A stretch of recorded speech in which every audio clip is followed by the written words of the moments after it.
Hello and welcome everyone to Busynomics. Today I am going to discuss part 4 of ESI Act 1948 with you all. We have already discussed 3 parts and in that videos I have covered till the contribution rate. जितना भी contribution rate ESI में जाता है वो cover हो चुका है. So you can go to the playlist of Busynomics and you can check the videos available there. So now in this video we are going to talk about the benefits available under the ESI Act 1948. So if you are the employee who is covered under the ESI Act, you can get to know about the benefits that you can avail. Okay, so let's start with the chapter 5. Chapter 5 of ESI Act basically tells about the benefits. There are basically 6 type of benefits provided under ESI. The first one is sickness benefit, second is medical benefit, next is maternity benefit, other is disablement benefit, then dependent benefit and funeral expenses. Now we are going to discuss all these benefits one by one. The very first we are going to talk about is sickness benefit.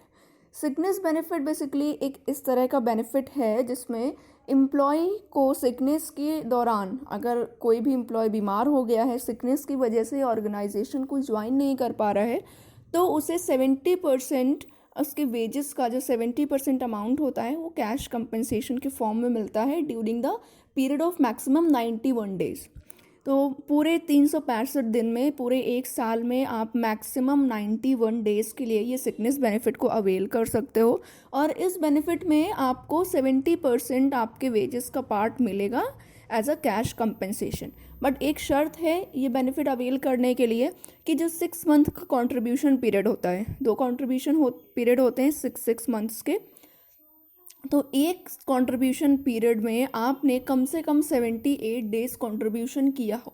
अगर हम 30 days से भी लगा के चलें, एक average calculate करें तो 30 × 6 180 डेज़. तो 180 डेज़ में अगर आपका 78 डेज़ का मिनिमम कंट्रीब्यूशन है किसी भी पर्टिकुलर कंट्रीब्यूशन पीरियड में, then you can avail this benefit.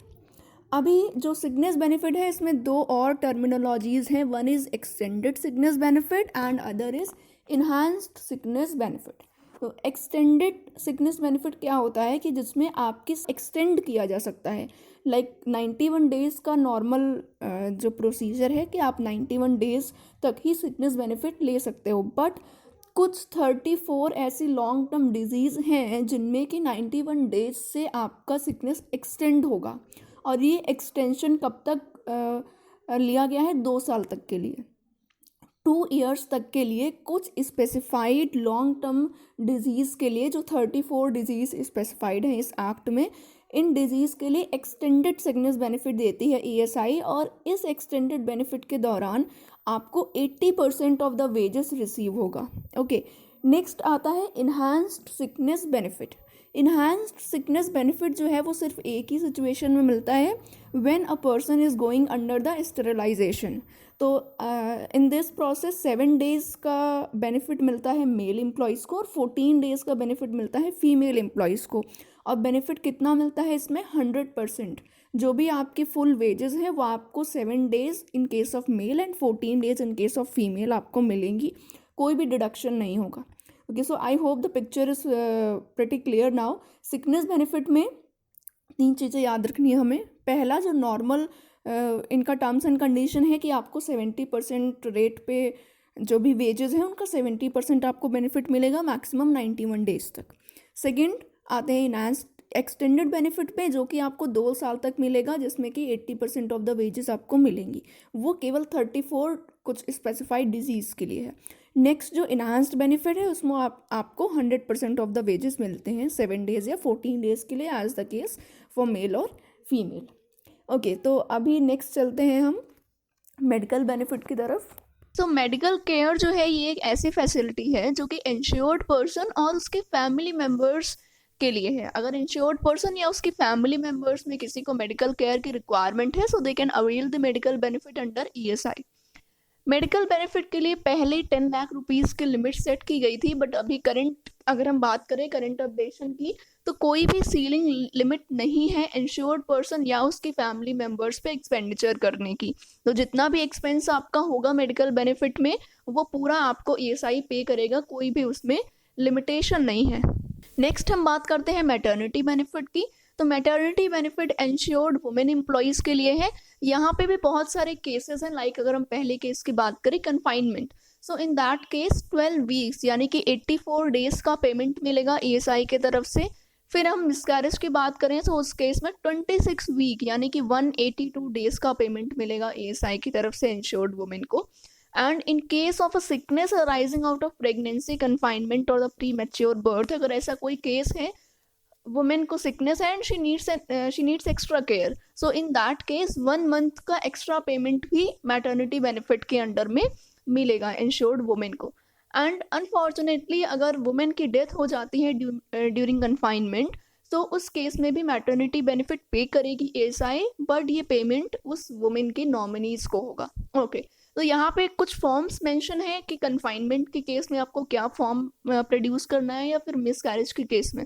See this information is just for your knowledge. अगर आप कम्पिटिटिव एग्जाम्स में जा रहे हैं तो ये आपसे पूछ सकता है कि कौन सा फॉर्म आपको प्रोड्यूस करना पड़ेगा, but for the students who are preparing for the BBA और MBA, so they don't require to remember the forms. Okay तो आपको बस क्या याद रखना है कि कन्फाइनमेंट, मिसकैरेज, एक्स्ट्रा सिकनेस या फिर डेथ के केस में किसी वुमेन एम्प्लॉय को कितने दिनों का पेमेंट मिलना है, और पेमेंट कितना मिलना है इसका कोई टेंशन नहीं है, क्योंकि यहाँ पे लिख दिया गया है ईएसआई की तरफ से कि जो मैटरनिटी बेनिफिट रेट है वो 100% ऑफ एवरेज डेली वेजेस का पेमेंट रहेगा। लाइक कोई भी डिडक्शन नहीं होगा, जैसे हमने सिकनेस में पढ़ा कि 70% या 80%, सर ऐसा कुछ भी नहीं है। आपको मैटरनिटी बेनिफिट जो है वो 100% आपका पेमेंट मिलेगा।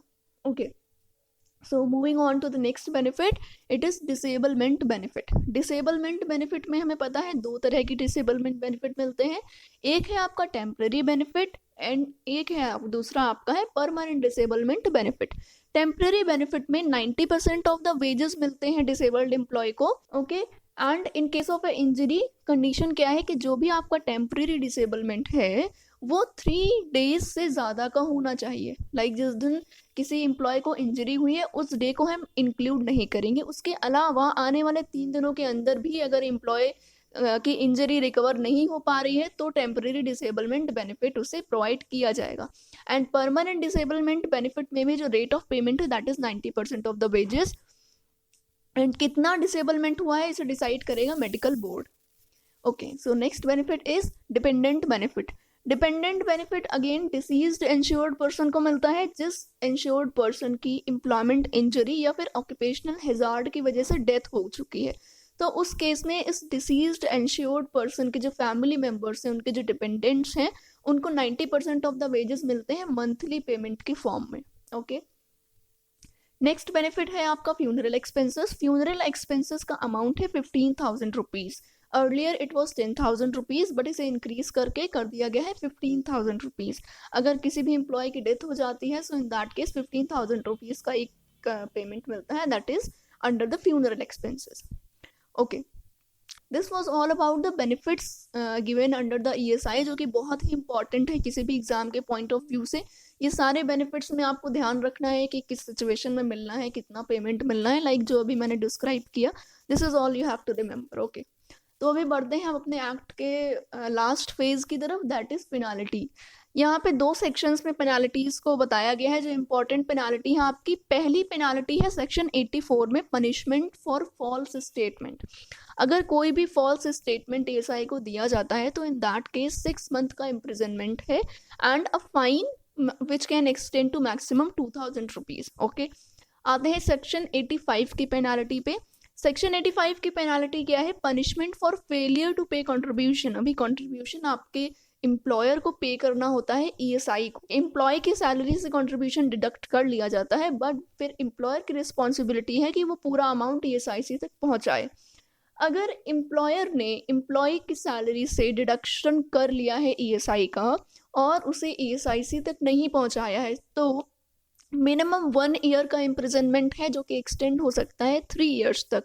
And if there is any other case जिसकी वजह से कंट्रीब्यूशन नहीं पे हो पाया है तो मिनिमम वहाँ पे 6 मंथ का इम्प्रिजनमेंट है and which can again extend to 3 years. Okay so ये थी पेनाल्टीज। ईएसआई एक्ट हमने कंप्लीट कर लिया है। अगर आपने बाकी के पार्ट्स नहीं देखे हैं so please go to the playlist and watch the rest of the parts so that you can have a clear understanding of ESI Act. This is very important from exam point of view. So thank you everyone for watching the session. Hope to see you all in the next session. Don't forget to like, subscribe and share the video. Thank you.